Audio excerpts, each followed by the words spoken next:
Well, hello everyone. Thank you so much for joining us. And we invite those of you who haven't had a chance yet to drop in the chat where you're joining us from and one word that captures your current outlook on the philanthropic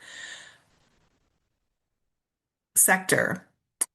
We are excited for you to be joining us, and I'm happy to be leading off here. My name is Sharon Tiknis. I serve as the Chief Client Experience Officer for Alford Group. My pronouns are she, her. I'm a white woman with short brown hair wearing a lime green, money green blouse in my home office with a bookshelf behind me. As we get started, I wanted to take a moment to acknowledge that while we're joining from across the country, Alpha Group's headquarters are in Chicago, and we want to take a moment to acknowledge the land on which we reside. Chicago is located in the traditional unceded homelands of the Council of the Three Fires, the Ojibwe, Ottawa, and Potawatomi nations. The region has long been the center for Indigenous people to gather, trade, and maintain kinship ties. Before we jump into the report, we just want to share some logistics with you. The webinar is being recorded, and a link to the recording will be sent in an email tomorrow, so keep an eye out for that. Today's webinar is approved for 1.5 CFRE credits for anyone who is seeking certification or recertification of their CFRE. Immediately at the conclusion of our webinar, you'll be prompted to take a short survey. I promise it's really short, and we truly appreciate your feedback to help us inform what we can continue to bring to you and thoughts and insights from your Alpha Group team. You'll receive an email with a link to the survey immediately following the webinar. The chat's open, as you can see, and we encourage everyone to interact throughout the webinar in the chat function. And at the end of the panel discussion, we'll have time for questions. So if you have questions for the panel, please at any time during the webinar, click the Q&A icon at the bottom of your screen, and we'll answer as many questions either live or in response in the Q&A function. With that, I'm so excited to invite Brenda Asare to join me here on screen. She is the president and CEO of Alford Group. She's a nationally recognized and sought after philanthropy leader with over 30 years of dynamic social sector experience. She's helped to raise billions of dollars while advancing leadership, operational effectiveness, elevating generosity, and encouraging greater diversity across our nonprofit sector. Good morning, Brenda. Good morning, Sharon. Good afternoon, and thank you so much. Good afternoon, everyone. I am so excited for us to be together this afternoon, and a very warm welcome to all of you. We are absolutely delighted to have over 600 nonprofit leaders, board members, and sector colleagues join us from across the country today. My name is Brenda Asare, President and CEO of Alford Group. My pronouns are she, hers.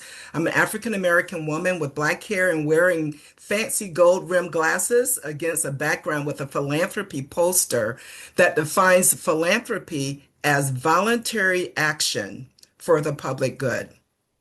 For nearly 47 years, Alfred Group has had the immense privilege of partnering with thousands of nonprofits, foundations, and social impact organizations. Our mission is simple. We partner with leaders like you to build long-term organizational resilience and sustainability. Whether we're guiding organizations through transformational capital campaigns and feasibility studies, shaping agile strategic plans, activating boards and governance structures, or driving leadership coaching, our services are designed to help our client partners navigate complexity and secure their future. As the immediate past chair of the Giving Institute, the organization that proudly publishes the Giving USA report, this annual moment holds a very special place in my heart. Each year, this data provides us with a mirror reflecting not just where philanthropy has been, but more importantly, where it must go. This year, there's a historic headline. For the first time in American history, total charitable giving has crossed the $600 billion threshold. Well, while total capital is at an all-time high, household participation continues to shift. We are navigating a concentration of wealth, evolving corporate partnership models, changing government dynamics, and a rapid rise in planned giving and donor advised funds. In short, the capital is there, but the old playbook for how we build broad communities of support, engage everyday donors, and sustain our organizations needs to be rewritten. Today is about how we rewrite that playbook together. Our goal for the next 85 minutes or so is to move beyond the passive data and give you actionable insights to take back to your board and leadership team to position your organization for long-term sustainability. As Sharon indicated, we will have time at the end for questions, so please place them in the Q&A as the conversation unfolds. As I introduce the lead presenters for our Giving USA key findings, we want to hear directly from all of you in the audience. I believe we have our first poll question. So we'd like for you to go ahead and complete this poll. And while you are completing the poll, I'll go ahead and introduce our lead presenters for the Giving USA findings. To lead us through this conversation, I am pleased to be co-hosting today's session with my esteemed colleague, Sharon Tiknis, whom you've met. Sharon brings more than 35 years of nonprofit leadership experience and has helped organizations across the country build capacity, strengthen cultures of generosity, and raise hundreds of millions of dollars. She will guide us through the key findings from this year's Giving USA report and what they mean for today's nonprofit landscape. Joining Sharon is Dr. Danielle Vance-McMullen, Associate Professor in the School of Public Service at DePaul University and co-founder of the Donor Advised Fund Research Collaborative. Danielle is also an Alford Group alum. Danielle is an expert in donor behavior, fundraising, donor advised funds, and emerging fundraising themes. She will provide additional context and research-based insights to help us better understand this year's data and its implication for the future of philanthropy. Please join me in welcoming Sharon and Danielle. Thank Thank you you. so much, Brenda and Danielle. I'm so excited to present the Giving USA data with you. It's the longest running, most comprehensive report on philanthropy in the United States. It's researched and written by the Indiana University Lilly School of Philanthropy.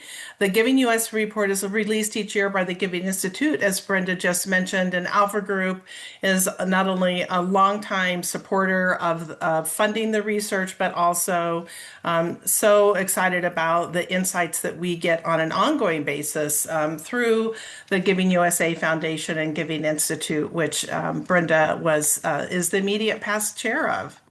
So as we think about the data, we really want to encourage you to look at this, at how you can use this in your organization. We certainly know that this has been a very helpful tool in setting fundraising strategies. So as a friend of Alpha Group, we're delighted to extend a 30% discount on your order of the report. It comes in many different packages. And so just send us an email at info@alford.com and we'll send you the discount code. So drum roll, please. In 2025, U.S. giving reached $6.17.2 billion, $617.2 billion. It is the highest on record in current dollars, and you can see it increased by 5.7% over 24, and in inflation adjusted dollars, it reached 3.3%. 3% increase. We use adjusted for inflation reporting in this report because it helps to give a better year-over-year snapshot. And you can see here how philanthropy has grown in the last 40 years. If you were to put the stock market increases, you would see that it follows very closely to the increases in giving in year over year. We're going to look at trends in a more dynamic way as it applies in both giving and distribution. But as we think about the economic conditions in 25 that affected giving, you can see here that personal income increased by 1.7%, though if we can move to the next slide, that the percentage of disposable personal income is largely tied to inflation. And as we think about the annual growth of the S&P 500, it typically hits about 10% per year, grows by 10% per year. But in 25, even though we had big swings high and low, it reached 13.4% in increased returns. And we want to take a minute to think about how the stock market changes and impacts giving, and to think about how it has affected foundation giving, because we know that investment performance is the biggest driver of 24 and 25 foundation giving, and that most foundations are funded from investment portfolios. So when markets perform well, endowments grow, foundations have more assets, and future distributions increase because of the 5% payout based on asset values. Of course, the strong equity market performance in 2024 helped to increase assets, and we continue to see larger grant budgets in 25 and anticipate that continuing reporting from foundation giving in 2026 and beyond. Pre-funding in 2024 related to anticipated tax changes and therefore, again, increased contributions to foundations we're seeing through that as a result of that. We want to take a second to think about GDP. We often hope for an increase in giving us a total percent of GDP, which has hovered around 2% for many years. And I found this interesting data point so fascinating, and it really provides some context. As you think about venture capital in the United States, it deploys roughly 170 to 200 billion in a normal year. So charitable giving as a percentage of GDP represents 3 to 4 times the amount of venture capital. We just need to figure out how to generate the same attention around philanthropy that venture philanthropy enjoys. And then finally, a factor that I've been giving it a lot of thought to is that in 2025, consumer sentiment reached historic lows, dropping 20.9% from 2024. And this graph really tells the story. The University of Michigan has conducted its monthly survey of consumers for 64 years. And you can see here where the dips occurred in 1974, the oil embargo and Watergate. In 1980, double-digit inflation, very high interest rates, and a recession. In 1990, the Gulf War and the savings and loan crisis. In 2008, the housing crash and global financial crisis. In 2020, COVID. And in 2025, the lowest on record. We'd love to hear from you, and feel free to put it in the chat. What is your sense of why consumer sentiment was so the lowest ever in 2025? So Danielle, let's look at where the money came from in 2025. Thanks, Sharon. Yeah, thanks for covering the big picture. So we know how much Americans gave. We know some of the economic forces shaping those totals. Let's shift our focus a little bit to where those charitable dollars came from, how much each source contributed to the overall giving. So this graph shows 4 main sources: individuals, foundations, bequests, and corporations. I'll note that most of the giving that happens through DAF is in that individuals bucket in this graph. But let's cover those 4 in a little more detail. So individuals comprise 64% of total giving. This is a 1.4% growth, accounting for inflation. And with a strong stock market, we'd often expect this growth to be even higher. But as Sharon said, the consumer sentiment may have dampened that a bit. Next, we have in the light green foundations.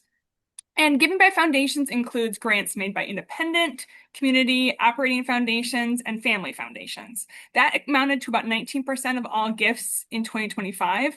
And we do know that lots of people pre-funded their foundations in 2024, and Sharon talked more about that. But this is even a longer term trend. Foundation giving has increased year over year for the last 15 years. So total foundation giving grew by about 3% adjusted for inflation in the last year. And that's where the largest of the large gifts are coming from. So it's worth keeping an eye on this as a vehicle. Next, we have giving by bequest, and that's the chartreuse, I suppose, color in this graph. Giving by bequests accounted for 10% of all gifts, and interestingly enough, it rose by about 20% from 2024. So we'll return to this point in a minute because that's a really interesting point. Because we know that bequests are a form of individual giving, just a delayed form, and a lot of the foundations that we see here are family foundations, we're estimating that about 83% of all giving comes from individuals, and that's a number that's been quite similar year over year. Before we move on, I'll also note corporations, that's the orange. Corporations reach 7% of all giving in 2025. It's about a 3.1% growth, but once you account for inflation, it's roughly flat. Corporate giving for the last many years has really been focused on cash, but also really in-kind contributions. And we see this year even more of these kind of in-kind pharma donations directly to patients. So a lot of that corporate giving seems like a big number, but if you know, there's very specific types of gifts that are coming from corporations. I'll take a little bit of an additional dive on the DAF aspect just because the DAF Research Collaborative collects some of this data. And we see an increasing percentage of individual giving making its first stop in DAF accounts. So if we look at contributions to DAFs overall compared to that individual giving number, we can compare 2021, 2022, 2023, and in most of those years we do see an increase. We'll project that in 2025, although we don't have that data specifically yet because of IRS delays, we think that maybe even 25% of individual giving will be making its first stop in a DAF account. One important reason, especially in 2025, is the uptick of people pre-funding DAFs because of the anticipated changes with the One Big Beautiful Bill. And so that pre-loading of DAFs as well as family foundations in 24 and 25 is going to mean those vehicles are going to be showing up more and more on your donor rolls in 2026 and beyond.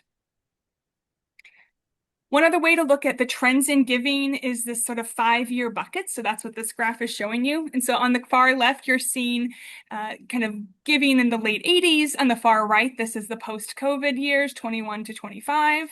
And immediately you're going to see here a decrease in that dark green bar, the individual giving. And I don't want you to read too much into that because as we just discussed, it's not necessarily decreasing kind of the role of individuals, it's just the different choices of the vehicles they're using. And so we do see that uptick in foundation giving as part of that. The light green portion is increasing. And then what I actually think I want to focus on with this graph is the increase in bequest giving. I mentioned it briefly earlier, but giving by bequest grew 20% in 2025, a little bit less when adjusted for inflation, 16.6. And I know the bequests are variable year to year. You really don't know kind of everyone's life cycles, but it's been growing considerably recently with 3 of the last 4 years seeing a 20% or more growth. Now, Giving USA is not ready to put a stake in the ground yet, saying this is the start of the great wealth transfer, but we do think that this is a sign the bequests are becoming increasingly important because it just continues to outpace the overall growth in giving. Now, you might think this is all the very largest estates, and while 60% of bequest giving comes from estates of 10 million or more, 40% comes from smaller and kind of average estates, right? Average wealthy. So between 1 and 10 million estate valued estates, that's another 20%. And even estates with values below $1 million are giving in bequests. So 20% of the total bequest value is coming from those estates with values of $1 million or less. So very important to be thinking about planned giving as this is continuing to grow over the next few years. I couldn't agree more, Danielle. So I know that you're all eager to see what happened related to giving sources. So who received the money? And as we look at that, we just want to call to your attention that there were 1.55 million charitable organizations reported, a 2.3% increase over the prior year. So there's a lot of organizations where the money goes, and we want to break it down a bit. 8 of the 9 types of recipient charities saw increased giving in 2025. Foundations didn't increase in giving, but it increased in amount, but not in percentage. Religion still leads despite receiving a smaller share of giving than in prior years. Human services also growed, reaching 15% of giving, an all-time high, which is particularly since COVID, has had a continuing growth in the percentage of all giving. Environment and animals didn't used to even show up on this chart many years ago, and now includes 4% of all giving. And it was a really strong year for giving to education, which grew by 8.2%. Giving to grant-making foundations totaled 12% of all giving, and this includes independent operating and community foundations. It's the fourth largest share of charitable dollars in 2025. And giving to public society benefit organizations grew by 11%. These are organizations like United Way, advocacy organizations, independent research organizations, and it's also where national commercial DAFs like Fidelity and Vanguard are reported. It's likely that in 2025, 1/3 to a half of public society organization growth was to donor advised funds. Giving to the health subsector experienced a growth of 3.3%. Giving to international affairs organizations grew by 1.4%.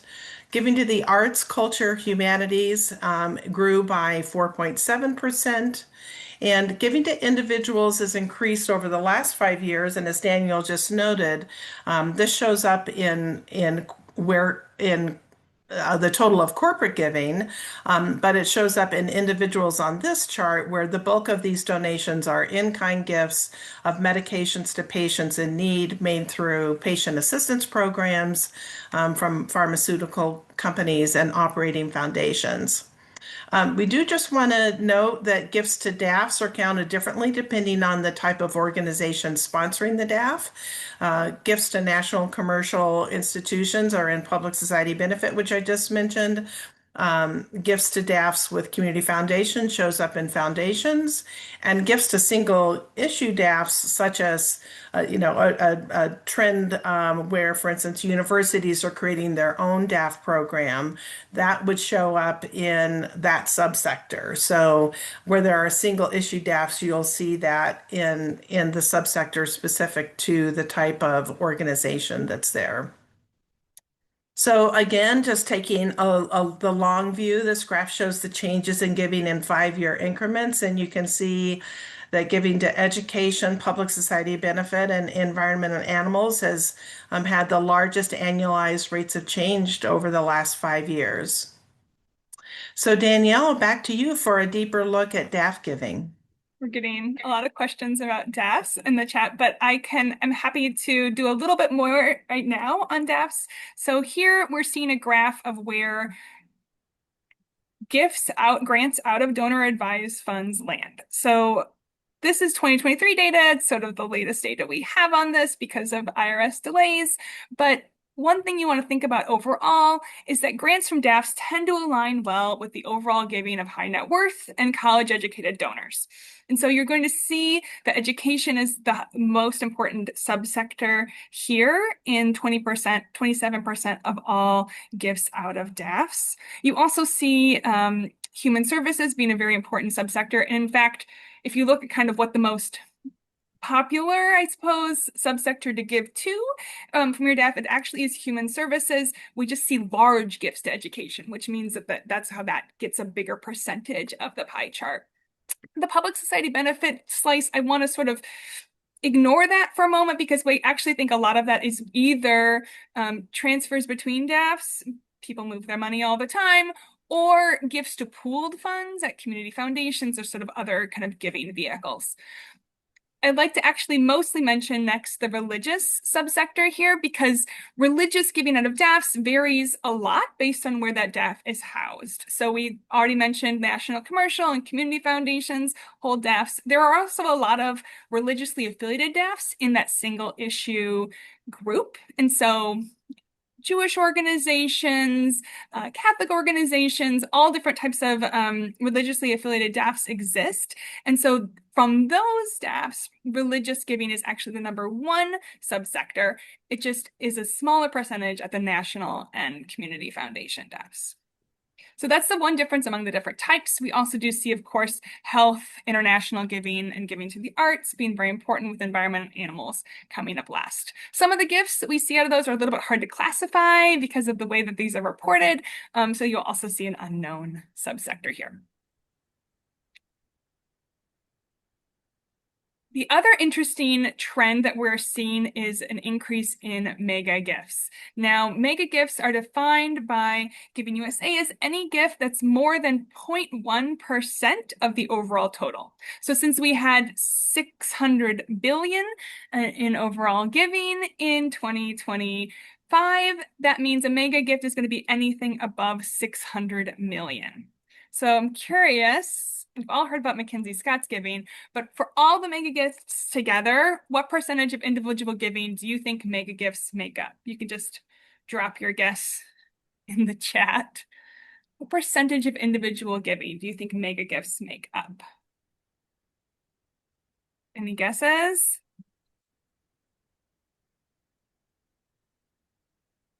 Ooh, a big range.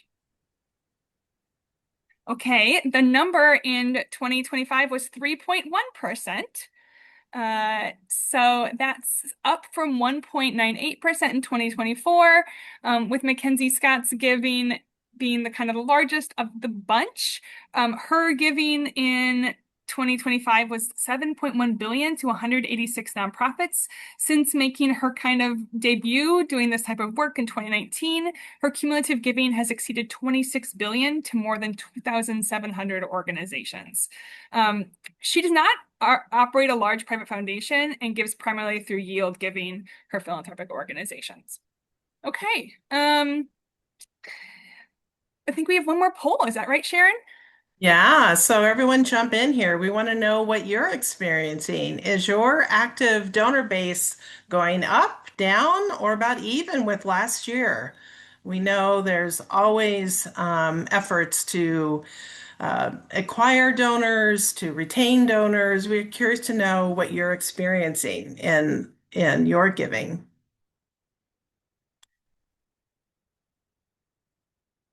I saw the poll, but I don't see it anymore. Oh, here it is. Okay, so up from last year is a little bit ahead, even with last year next.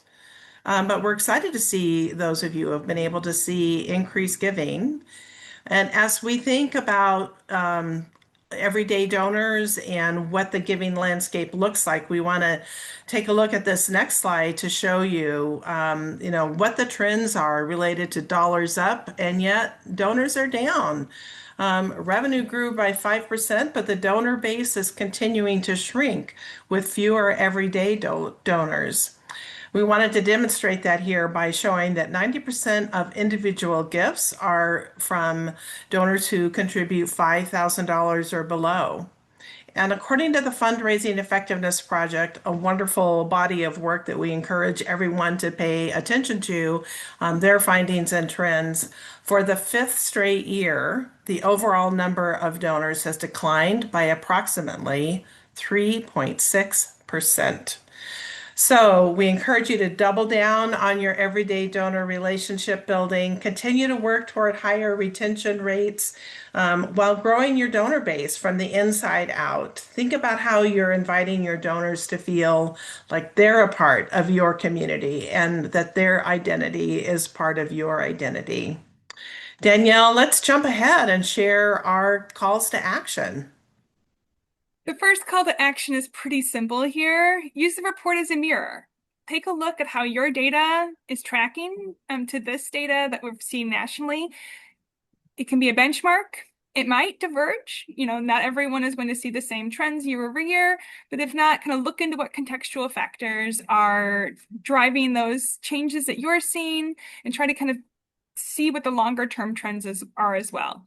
Are you seeing an increase in bequests? Are you seeing an increase in DAF money coming into your organization? Secondly, I mentioned DAFs, and I can't help but having a call to action related to DAFs here. One thing we see in the DAF Research Collaborative is that the sense of urgency for DAF donors no longer comes from that December 31st tax deadline. They have the money set aside. So that means they are making gifts year round. We see a much lower seasonality among DAF donors than kind of general donor population. So we see them making gifts in the summer. We see them making recurring and repeat gifts from those DAF accounts that kind of fund organizations year round. So you can be asking for those types of gifts from DAF donors. Well, we'll bring this up again, but consider asking them to name you as a successor beneficiary of the DAF. That's something that's available as well. And then third, make sure your gift processing allows you to track and steward DAF donors. Remember, you're getting the money from the DAF institution, but the donor is the one directing it. So that's the person you should be stewarding, like you steward other gifts of that size. Here, here. And just quickly, we want to call to your attention that we know that our Alpha Group clients who share and use the data with their board and staff see how that really helps to create shared understanding of the philanthropic landscape. This is an amazing tool to level set and create alignment around fundraising strategy and setting goals. And finally, just a call out to recognize that your donors and funders are becoming more intentional and seeking transparency on measurable impact and want to see the correlation of how their giving matters and demonstrates their partnership in creating impact. So, Brenda, we turn it over to you. Thank you, Sharon, and thank you, Danielle, so very much for anchoring us in these critical key findings. Danielle, before we turn to our panel, I'd like to ask you a question. Something that really stood out to me as you were going through one of the slides in terms of the call to action, you talked about successor advisors. And during our prep session, what really struck a chord with me was you shared a stat that roughly 70% of DAF designate family members as successor advisors, while only 30% named charitable organizations directly. So, what should nonprofits take away from that trend? Thanks, Brenda. Yeah, happy to chat about that. I think that one of the reasons that DAF DAF donor advisors are mainly naming family members is because it sort of is the default, right? We asked them in a survey what they would, if they would consider naming organizations as their successors, right? Basically a version of planned giving where they transfer the funds to a nonprofit at their death. And actually 30% said they'd be very open to that conversation. 30% said they'd be neutral, and 30% said, no, I definitely want to leave it to my next generation heirs. So I think that there's a big openness and that DAFs can be part of that planned giving conversation. You can ask folks if they've set aside any assets for charity already, and that could lead to a conversation about their DAFs. The other obvious part of that is making a relationship with the next gen. And I think you'll be talking about that with some of the panelists soon. Thank you so much, Danielle.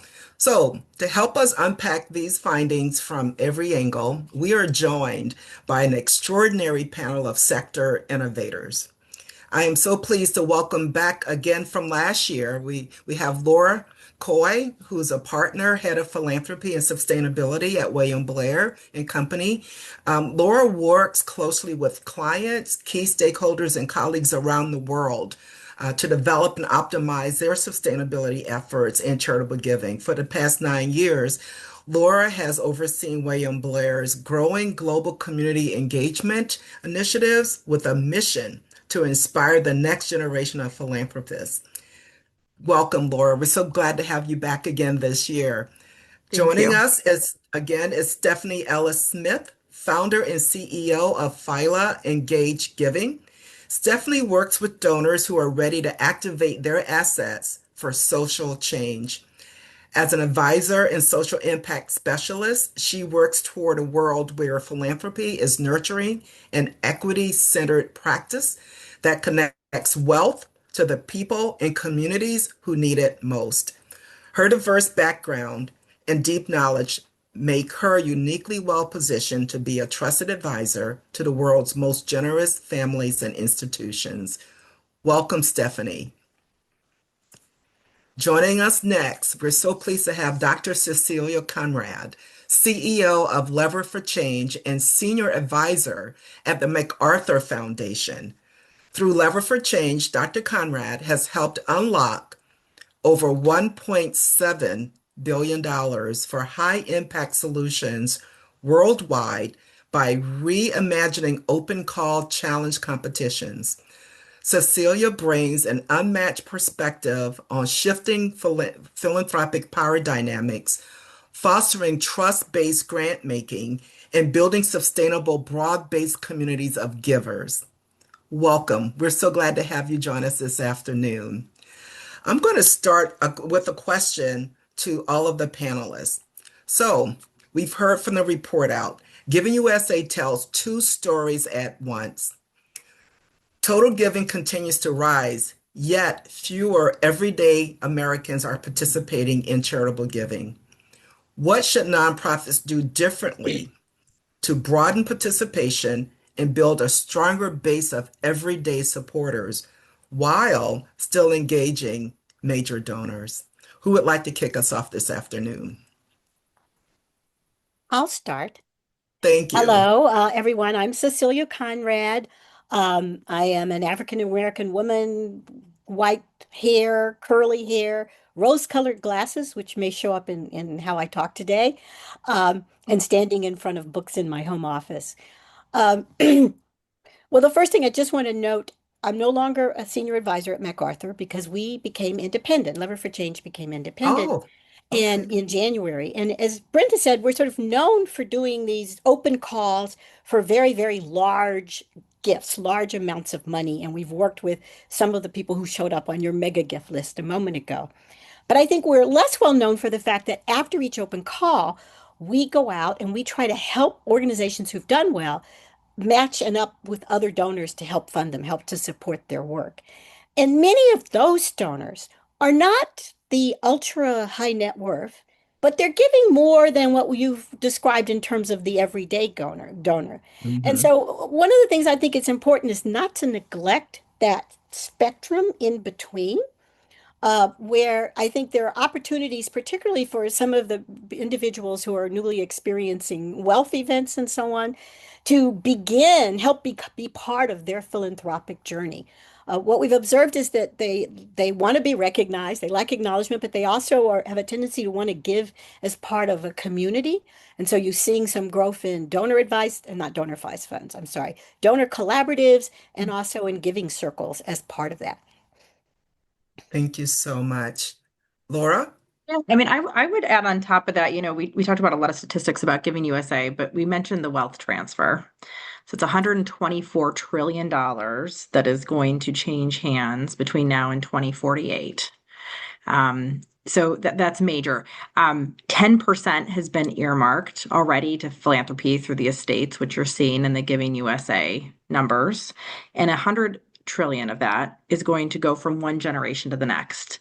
So I think the first thing is to engage. And to much of Cecilia's point, the wealth out there might not even be obvious to people, but engagement is not just a theme for public charities and thinking about cultivation strategies. It's a theme amongst families.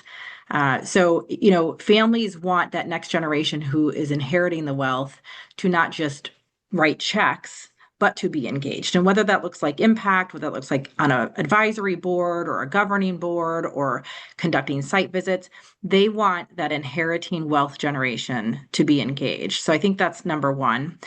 Number two, and I'll talk about this a little bit through the context of planned giving, is public charities have a huge opportunity to become more and more sophisticated around the types of assets that they're receiving. So we talked a little bit about bequests, but you're going to see more and more donations from IRAs. For populations that are 70 and a half or older, that's one of the biggest trends we've been seeing is making the required minimum distribution from IRAs to charitable organizations to alleviate or avoid a tax income situation. We're looking at complex assets, privately held securities versus public securities, art and complex assets. So the two things I think, one is engagement, and two is becoming more and more sophisticated in the types of philanthropy that you're able to attract and you're ready to attract as part of this wealth transfer. Stephanie, would you like to add anything about Yeah. what nonprofits should be doing differently to broaden participation? Yeah. Well, first of all, thank you for having me. Stephanie Ellis Smith from Phīla Engaged Giving. So I do 100% believe in engagement, which is one of the main reasons why I did not name the firm that I founded after myself, but really around this love of humanity and the importance of engagement. But to answer your question, Brenda, not to be cheeky at all, but 52% in your poll of the attendees here raised more money this year or 2025 than they did the year before. Yeah. So I feel like those folks should also have a say in answering this question, not just us, because clearly they've done a great job. That's great.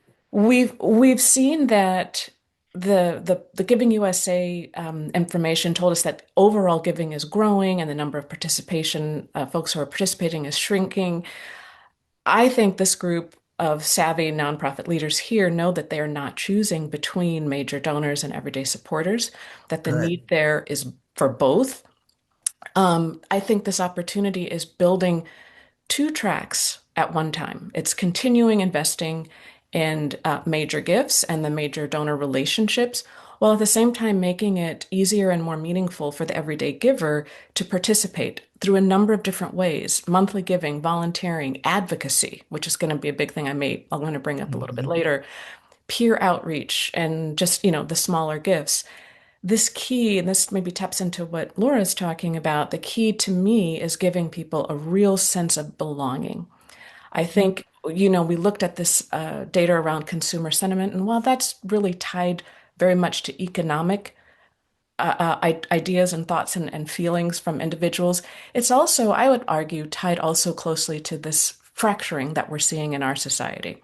And I think this is also a way that nonprofits can really tap into that by creating the sense of belonging with the communities that you actually already have, and that is not just sort of taking the major donor playbook and message and then lowering the ask down to $25, but showing people what they are joining, why their participation matters, what the community looks like when they are all accomplishing something together. And then you're measuring more than dollars. You're tracking, you talked about this earlier, you're tracking retention, secondary gifts, recurring donors, volunteers, all of those things.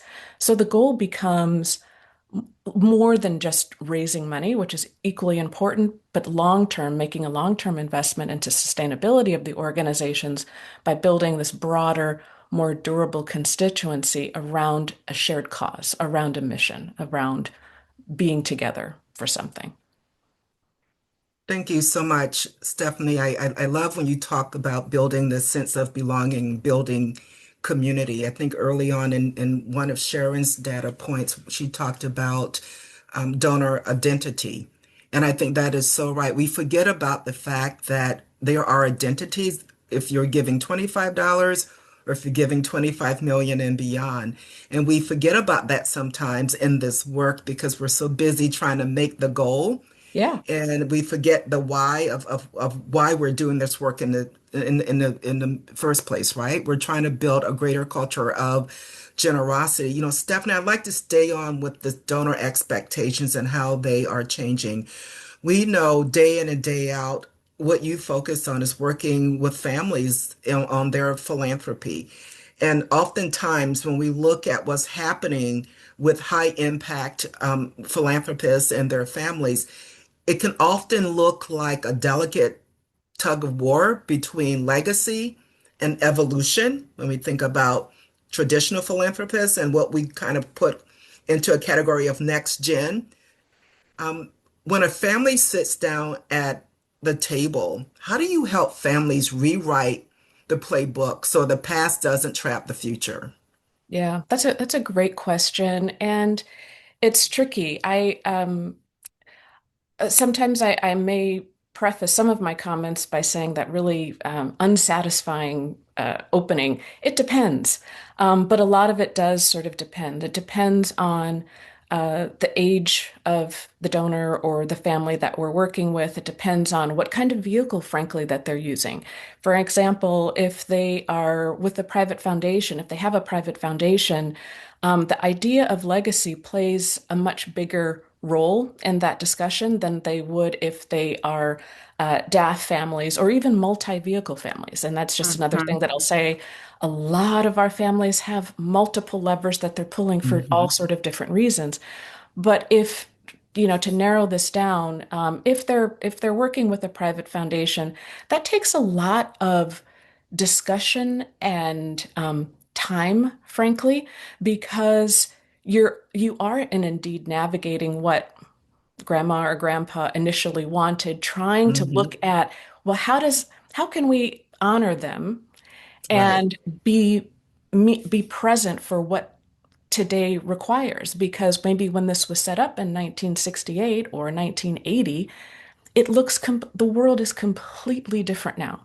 And I will also say that even for foundations, and we have seen this, foundations that were set up in 95 are having Hmm. trouble looking at legacy things because how do you be present and serving the needs of today when no one could have imagined what today Yeah. looked like 10 years ago? So that takes time and that takes a concerted effort to tease apart um, past and future to make it kind of real.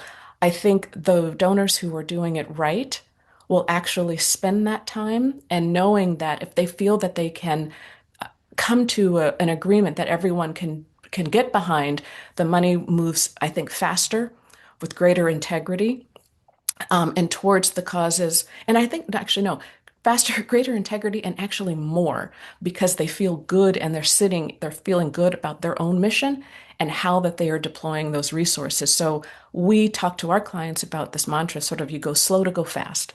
Sometimes you got to slow down to have these conversations so that you can really land where you need to be for the capital to move in ways that are going to make everyone, the beneficiary, the nonprofits, as well as the family, feel really good about what they're doing. So that's just one example. I won't go Yeah. on, but there's different ways that you can structure those kinds of conversations, I think, depending on the age of the family and also the type of uh, vehicles that they're using.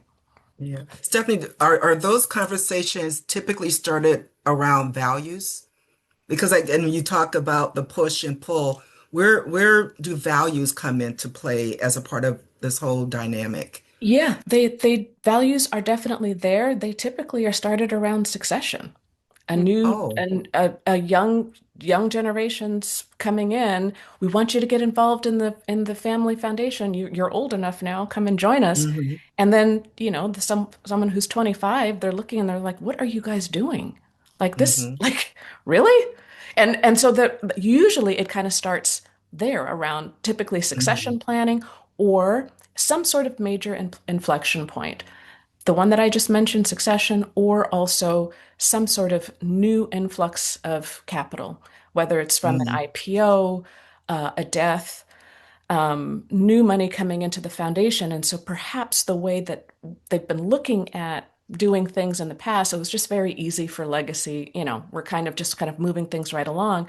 Well, if all of a sudden your assets have increased by 35% or 100% or more, you've Hmm. got to completely rethink what you're doing. And it's a wonderful opportunity to actually reevaluate what legacy means, what values mean for today, and how that, or if it will tie to the origin story of the foundation, because it may not. And then what do you make of that? Yeah. So, Laura, continuing with this conversation about donors, and you started comments about the great wealth transfer. Would love for you to lean into this further about what you're seeing in the trends and how people are planning their charitable legacies and how should nonprofits adapt? Yeah, it's a great question. And, we kind of sit at the epicenter of this at a financial services firm. So all the things that Stephanie mentioned are right in that process of what a family is going through. I will say this, a lot of families are bringing their children to the table, not just because the intent is to be philanthropic, of course, because that's a value structure that is usually Hmm. the line through multiple generations, whether it's the grandparents or the parents or now the next generation. That's a commonality that families can center around. But they're also using philanthropy as an opportunity to teach their children the value of wealth at large. And if there is a foundation, and even with donor advised funds, families are building out governance structures. We are educating families around their fiduciary responsibility. A lot of people talk about it through the lens of the other 95%. So 5% goes out, but there's still 95% there. That is the corpus of the Hmm. philanthropic entity that many families believe and want to live out in perpetuity. So there's a little bit of tension in what Stephanie mentioned. There's this very important, serious conversation happening around the fiduciary responsibility of the wealth, but then the immediacy and need to get the money out the door. We see Hmm. that a lot when we talk about demystifying DAFs, right? People want to know, Yeah. okay, if it's becoming a first stop, when does it actually go to the community? We're constantly having conversations with families to honor the very important process of the fiduciary responsibility of the philanthropic wealth, as well as remembering that that money has been put aside to make a Hmm. difference and piloting, activating, providing opportunities for the next generation to innovate, try new things that might not perfectly yet fit into the guidelines or the focus areas. But what's most important is that engagement piece I mentioned and getting that next generation to try new things, to build those relationships, to test. And it's okay. Fail fast. I mean, you could make a donation and maybe it's not the right fit, but that experience is going to help them grow into such amazing philanthropists. And that's the one thing from a next gen perspective I'm just so excited about. They want to be there. They want to be present. They want to use the capital for good. They want to honor the legacy of their families, but they're also really excited about like challenging the status quo. We did a piece on venture philanthropy. A lot of our next generation clients are saying, how are nonprofits at the forefront of change and innovation? And are there models that are actually investing in for-profit opportunities? They see social enterprise as an amalgamation of public charities, society, testimony, and that was mentioned as well as impact. They don't see the bifurcation that many of us were Hmm. inculcated, right? Like we are a Hmm. donor, you are the public charity. Right. They are Right. excited about the interconnectivity of I love impact. that. So these and again that's a healthy tension. So it's the very important work of the fiduciary responsibility that they have, and also the activation of that capital into the communities. Thank you, Laura. Cecelia, you work closely with both individual philanthropists, major foundations, and nonprofit leaders tackling complex challenges. How are you at Lever for Change and your partners thinking differently around their giving at this moment? So when you asked everyone to put into the chat what their view was of Hmm. philanthropy. And I would have Yeah. put promising. Ah, And I think promising for some of the great. reasons we've already heard. There is a group of people who have done well in the recent economy and seen their wealth grow. And what we are observing is that, particularly in the past, I'd say this first 6 months of 2026, we're hearing from more who want to give. They want to give fast, so they're not necessarily following the slow paybook. Some of it because I think they have seen their wealth grow at a much faster pace than they expected. And we're also seeing, it's not a groundswell yet, but we're seeing a growing openness to give unrestricted gifts, general operating support, or just generally to be more flexible about the giving and to transfer more control over the work to the nonprofits and to the people who are doing the work. We've also had some wonderful experiences recently with working with uh, parent-child pairs as using the open call as a way for them to kind of develop a relationship about what they think about giving. So it echoes what we've heard from others as well. Last year, Cecelia, John Palfrey was with us with MacArthur. And the sector was all above a buzz about the Set It at Six Mhm. initiative, where what he was challenging foundations and DAF holders to do was to release a higher percentage of their earnings. So, based on what you're seeing across major grant making institutions, are we seeing a sustainable cultural shift toward, I did hear you say faster capital deployment, but what are we seeing? So what happened as an outcome of Set It at Six? Yes. So Set It at Six was a pledge to increase payout from 5 to 6%. Yeah, And there was another kind of related, the Level Up pledge. Those were 2-year pledges, so we only have sort of preliminary things. It was over 2 years you were supposed to increase. right. We have, of course, the MacArthur Foundation, McKnight Foundation that delivered on their 6%. The Casey Foundation actually dipped into its endowment to do that. Um, but I think what's noteworthy is that there was a CEP study that found that it was only 30% of foundations who actually increased their payout in response to the financial crisis, the sector. But as I said earlier, I am seeing a move among the individual donors, some of the ones who are not using the foundation structures, the LLCs, to move Hmm. more money. And as Laura mentioned earlier, sometimes it's to what they see as the continuum of capital to make social change happen. Yeah. I appreciate the conversation about the next gen, the traditional philanthropist. I'm now sitting in the fundraiser seat, and that's all great information to know. Um, Many of our clients and folks in the room, how should nonprofits be working with these individuals differently? How should we be thinking about messaging? How are we thinking about engaging? This is all great stuff that we can get from the research, but what I'm really looking for as takeaways for our audience is what are the strategies? What's missing? How should we think about the playbook now as we think about engaging these individuals? Yeah. Well, and Yes. I would say, yeah, I very passionate. I would say, Brenda, too, like just keeping in mind that they are a lot of the next gen, they're working. They're not just inheritors that are working at their Mm, family office or their businesses. I mean, these are scientists, these are engineers, they're raising young families. So, that whole notion of doing good with what you're good at doing, like employ their expertise, mm, their family might have sold a business and they're entrepreneurs. So the more you can employ the expertise and don't discount their ability to join a board or to give a major gift. But I think the more you can apply their expertise into areas that could advance your mission, I mean, that could be helping us adapt AI. It could be, so mm. many skills. I think the skills-based movement is going to continue to be a trend on the corporate side. We'll talk about that in a bit, but certainly with next gen.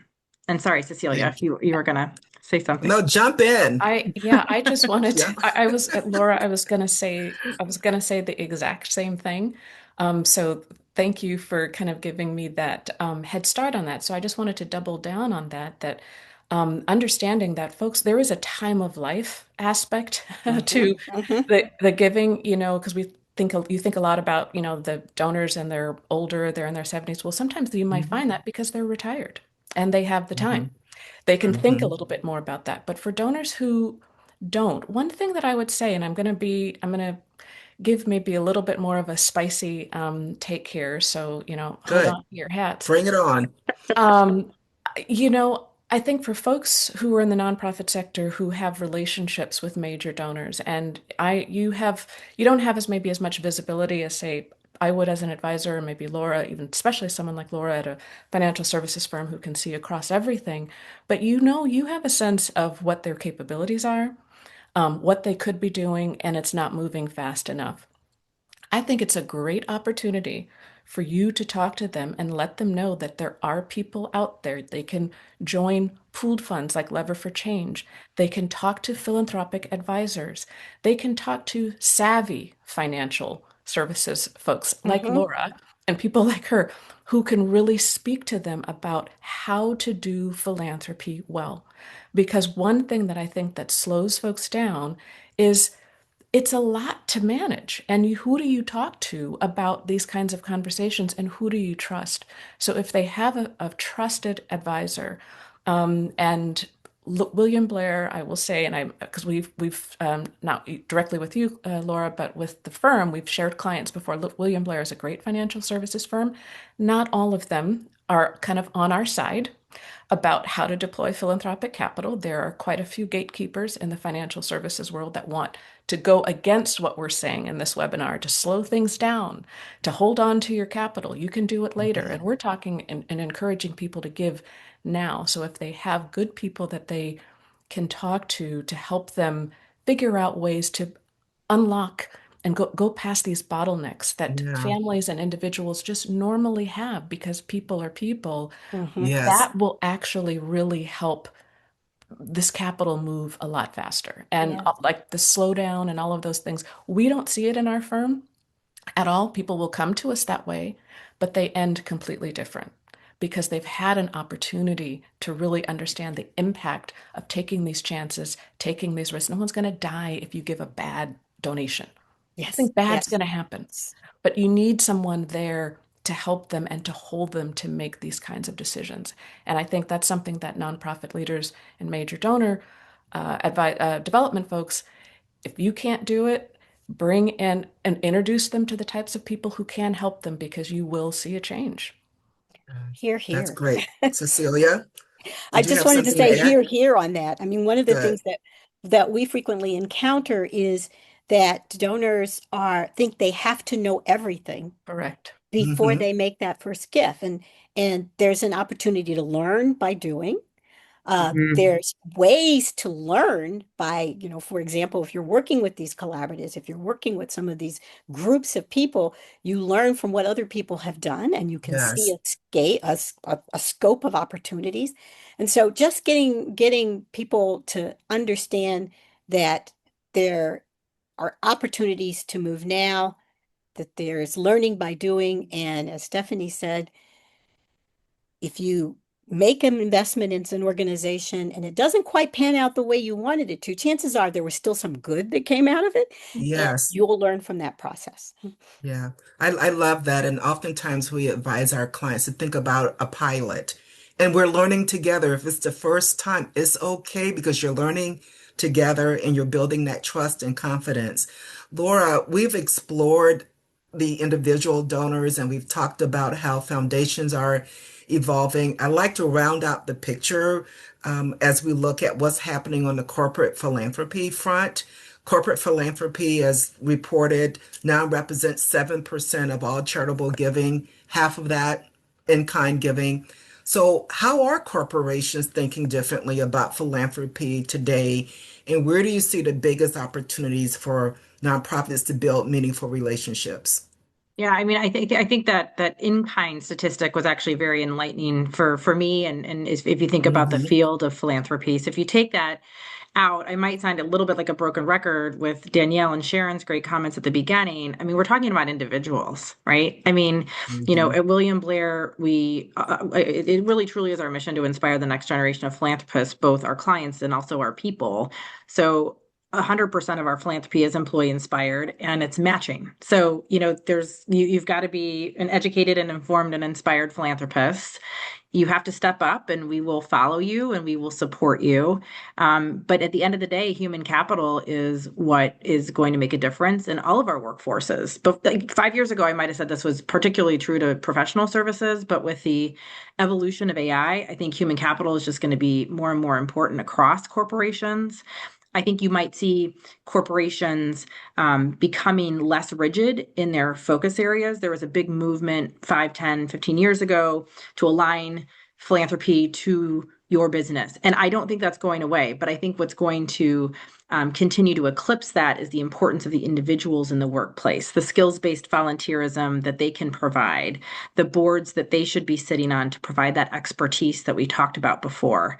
So engaging with the individual versus the corporation and building the relationship with the individual at the corporations versus the relationship is going to be monumental. Those individuals bear a lot of weight on our community engagement teams. Like when a leader comes to us, whether that's an emerging leader or an established leader at the firm, and they're excited about something, our job is to be excited for them and support them. Mhm. And, it's actually, it's fantastic, I think, for corporate philanthropy. It's less about we want a proposal and here's our rigid focus areas. It's more about when our employees come to us with things that they're excited about activating, our job is to help make that happen.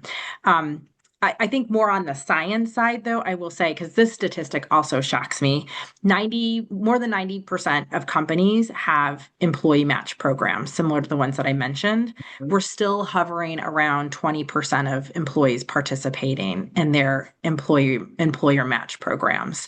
Wow. There's every type of match program. There's employee match, there's board match, there's volunteer matching. We've got to get that statistic up. So I think that's a Wow. communication opportunity on behalf of nonprofits as you build those relationships.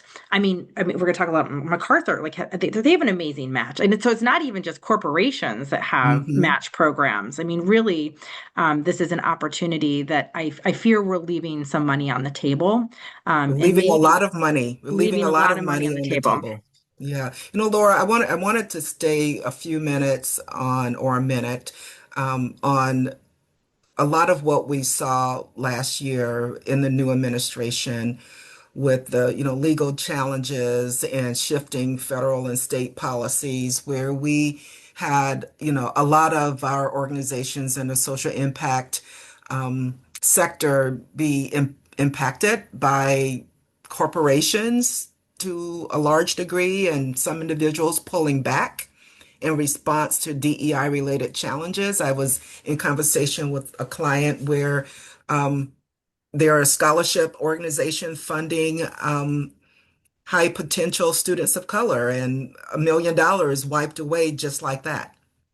So and again, I know you can't represent the voice of all corporations, but would love to have any thoughts that you can share with our audience in terms of how should we be approaching and working and messaging? Because Yeah. the needs don't go away. The students are still there as well as all the other needs that are on the table that organizations are trying to fund.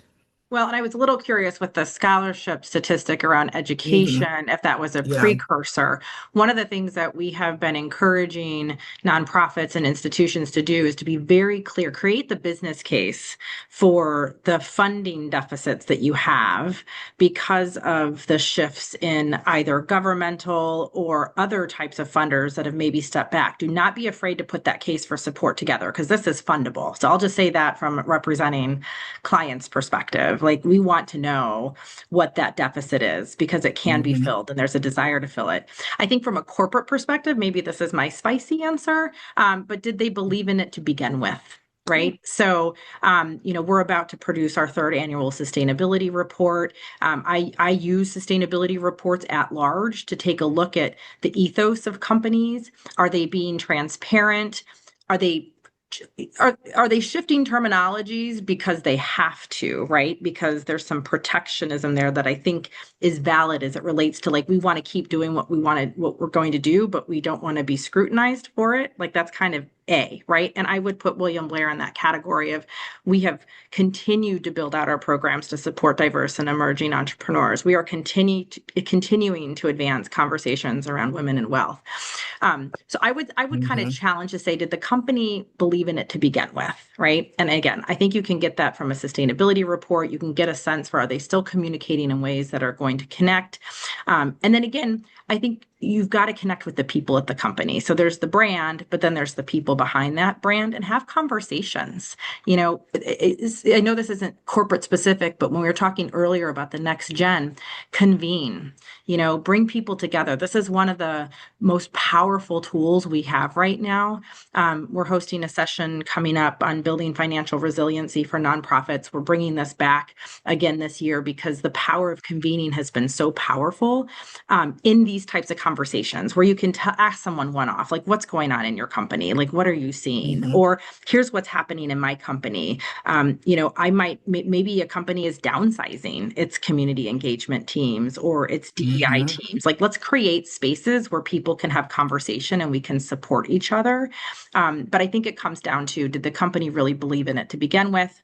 And if they do and they are still advancing, create those conversations, those spaces to bring people together to talk about how collectively we can continue to advance DEI and equity. And again, I think if anyone is experiencing a deficit in these funding spaces, let's talk about how to put those business plans together to get the word out. Because I think in those other blocks of individual and foundation funders, there is a pipeline of funding that can be filled, and let's partner in that pursuit. Definitely. Any perspective from you? I know your core value of your practice is equity centered as relates to your work with your partners. Any perspective on what you observe from the families whom you're working with? Yeah, I think as far as it relates to the DEI focus and all of Hmm. those types of equity issues, we have not seen a pullback at all. Okay, Granted, we good. have a selected group of folks who've wanted to work with our Yes, firm, so it's yes. a unique group. It's definitely Yes. not representative of the Yeah. populace in general. But I will say that increasingly, I think folks are looking to find ways that work for their particular family or their foundation of how they can contribute. We have seen a huge increase in the number of individuals and their affiliated institutions wanting to make contributions towards democracy, race, Yes. social justice type issues. Race and social justice as an umbrella through a number of different issue areas. So it Uh, may be through housing, it may be through the environment, all these sorts of things. We also lead a cohort of family entity CEOs, and some of these family CEOs, these family entity CEOs are family members themselves, or they may be non-family. And many of them, almost every time we get together, we're talking about ways that they are increasing their legal budgets. They mm, are prepared and ready to fight on the behalf of their own foundation as well as their grantees if there are sense that there may be any kinds of threats against them because of the work that they have been doing, since they've been yeah. founding. But the environment has changed. And so I think a lot of folks are starting, I am seeing folks feeling emboldened, ready to put their dollars to work in different ways. And does that mean for some, maybe their grant making has shifted and it's not necessarily making grants, but instead they are supporting their beneficiaries with, hey, use our legal team instead. Go ahead, do what you Mm, want to do. If you're worried, we have lawyered up. You can use our legal. We have yeah. supported and helped facilitate those kinds of relationships. And sometimes these are equally, if not more important than grant dollars, because there's so many Mhm. ways that we can leverage power, influence, and real activation of change using families because in a way they don't have they can move faster to your point, Cecelia. They can move faster, and when they feel Yeah. good and they know exactly where they're going, they will move very, very quickly because they can. They don't Mhm. have this big old board that they've got to get Right. everybody, all in line for. Usually it's like three or four people and they've already Hmm. been around the table anyway. So they're ready to go. So we're seeing a lot of that. And I'll just give one example. When I'm done, I'll put it in the chat, but it's one family. They're based in Washington, and we have offices in Seattle and in Chicago. This happens to be a Washington-based client, and they created an institution called the Share Fund. And this is about sharing power, sharing influence, the sharefund.org. And they have decided and I work with them as well as with their finance team, to basically kind of invert their estate planning. They want to draw Mm. down their estate, their entire estate, not their charitable estate, their entire estate while they're Wow. alive.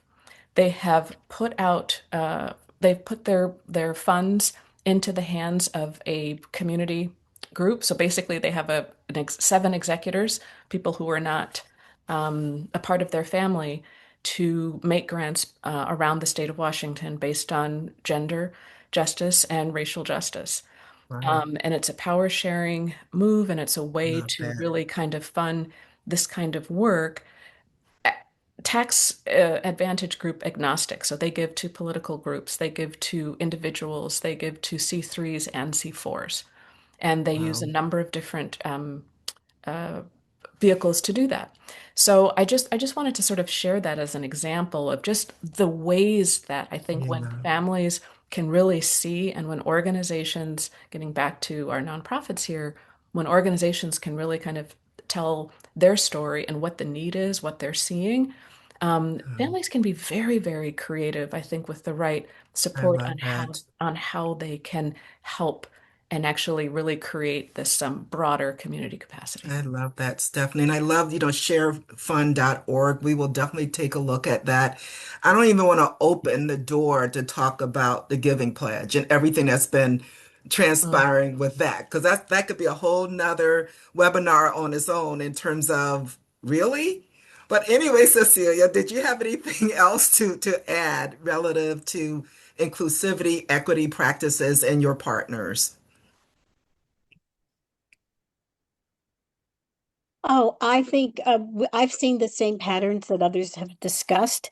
I will Hmm. note that with the organizations in our network, what it really demonstrated for us was the importance of diversifying the sources of funding, Mm. because it was clear that the biggest hits were beyond the government, both state and local.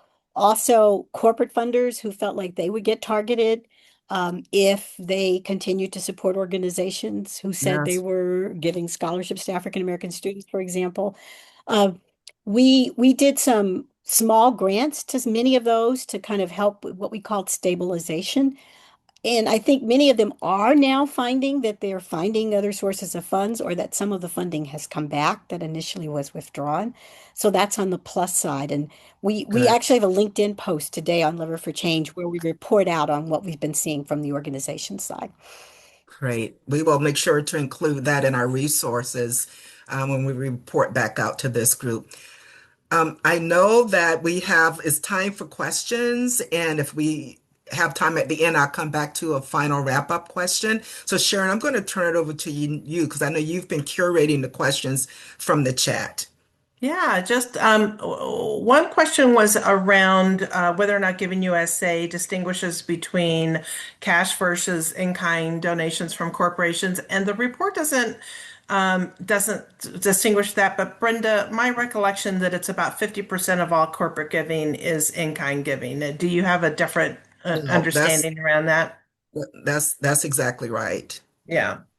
And then there was also a question from Kate around several high profile instances of mega donors shifting their gifts away from foundations or nonprofits to LLCs and other entities. And Danielle gave a good response to that, but I want to also invite the panelists if there's a perception of that becoming a trend or if that's kind of an isolated thing that's happening in certain situations. I might just chime in to say that from where I sit, I do see this as a trend, particularly, especially I think donors well, younger donors, I'd say under 50, particularly tech driven. So, of course, we see it a lot on the West Coast because Hmm. they want to really kind of use as many levers as possible. I just mentioned this about the share fund. Part of the share fund is behind it is an LLC as well as Mm. staffs. But we have a number of our clients that have foundation staffs and LLCs, and it allows people to give based on values that are tax agnostic. So if you're supporting, you know, gender justice, you want to be able to give politically. You want to be able to give to an advocacy organization, a C4, and then you want to also give to C3s. So it's just a way for people, I think it's a good thing because I think more money moves and it's not just money that's set aside for charity and the C3 giving bucket, but it really allows donors to lean more deeply into the issues that they care about by giving across the spectrum. I Thank agree. you. And I Oh, think go too, ahead. just to add on to that a little bit, I think the more education that we can provide nonprofits, because we're certainly doing this with families, just because you're getting a donation from a DAF, doesn't mean that's the only entity. And several, and Hmm. like, I'm glad we talked about multiple entities. The other trend is venture investing. So, looking at having a multitude of vehicles, if you're doing for-profit investing, if you're using taxable versus non-taxable assets, DAFs have a different, capability than foundations. LLCs have a different capability than DAFs.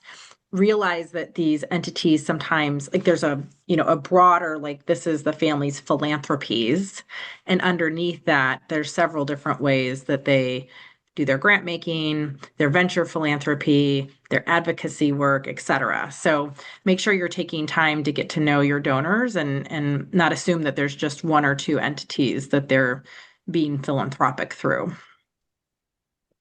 Thank you. And I wanted to share a question from Andrew, and I think Laura, it's in response to what you were sharing. And he's asking, what are ways for small nonprofits to participate in and benefit in the shift in giving?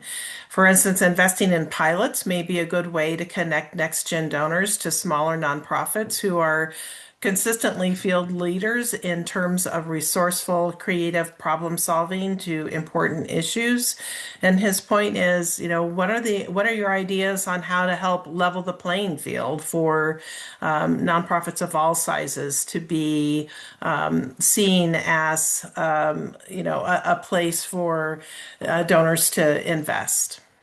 Yeah, I would say two things. And we are seeing it's not necessarily a shift, but I think with Next Gen in particular, they're looking at organizations that their impact can be seen. They want to support organizations where a $5,000 gift can have purpose and meaning. So there's a little bit of storytelling in there, right? Like this, and impact means different things to different people.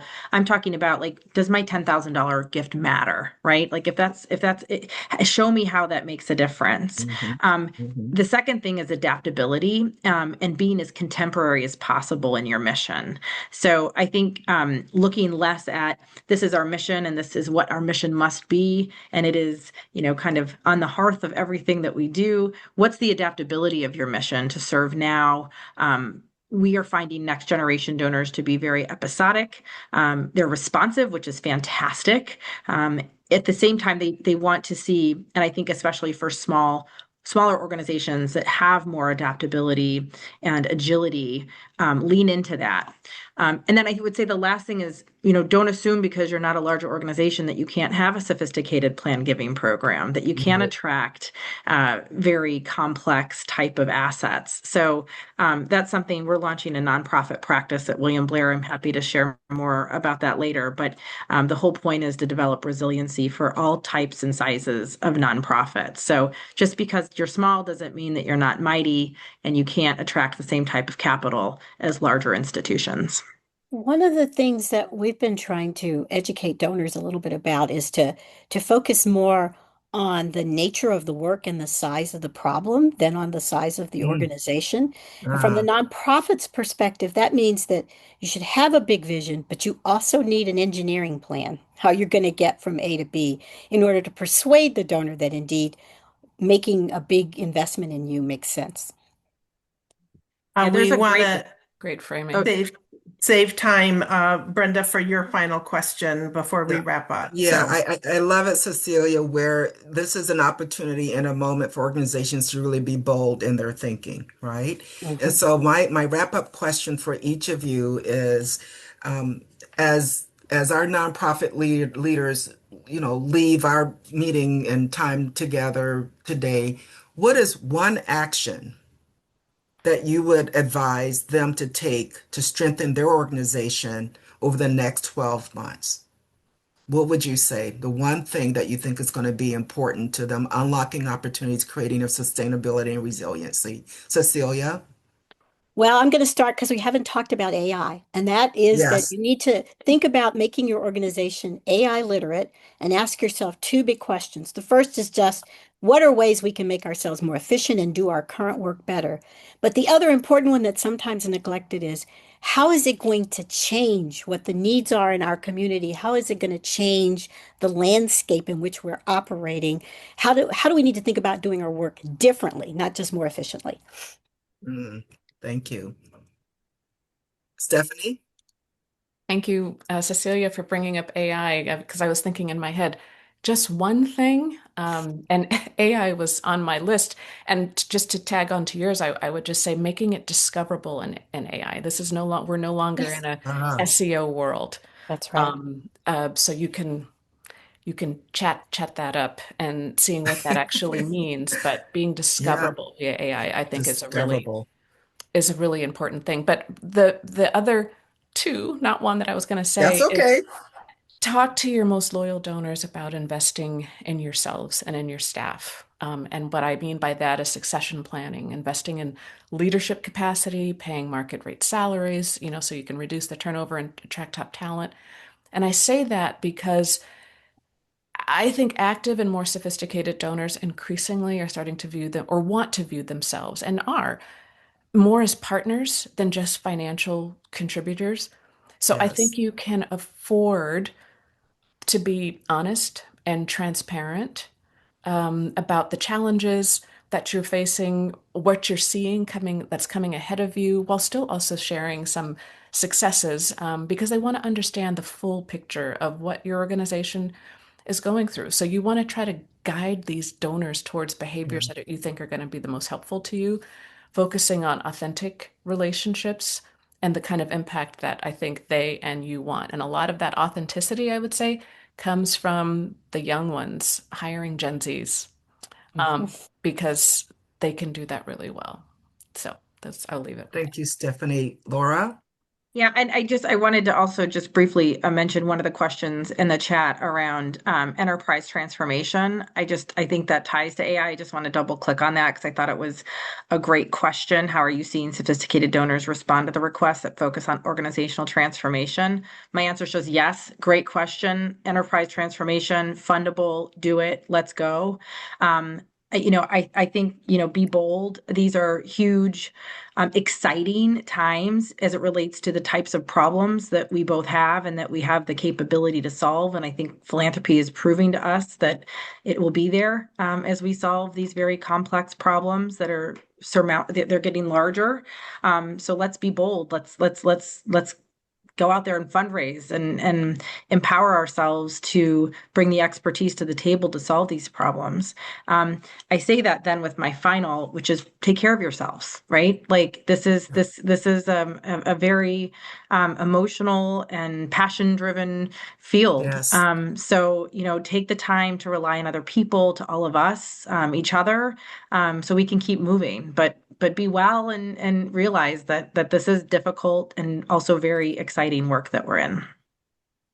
Thank you so much for such an enriching, engaging conversation this afternoon. Laura, Stephanie, Cecelia, Sharon, Danielle. I also want to acknowledge other team members who've been behind the scenes making this possible. Remy, Caden, Alexis, thank you all for your great work in making this session possible. And most importantly, I want to thank all of you for taking time out to really be thought partners with us. Hopefully, you've picked up a number of great ideas that you can take back to try within your organization. We're asking you to support our survey, which should be coming out shortly. And again, for nearly 47 years, Alford Group has been honored to stand alongside social impact leaders to help you build resilience, diversify your revenue, and secure your long-term sustainability. You don't have to rewrite this playbook alone. So again, take care of yourselves. Thank you all so very much. If you have any follow-up questions, please don't hesitate to reach out. So again, all good things, and we look forward to being in touch. Thank you, everyone. Enjoy the rest of your day. Thank you, Thank Brenda. you. Thank you, Brenda Thank and you. Alford Group. Thank you. Thank you.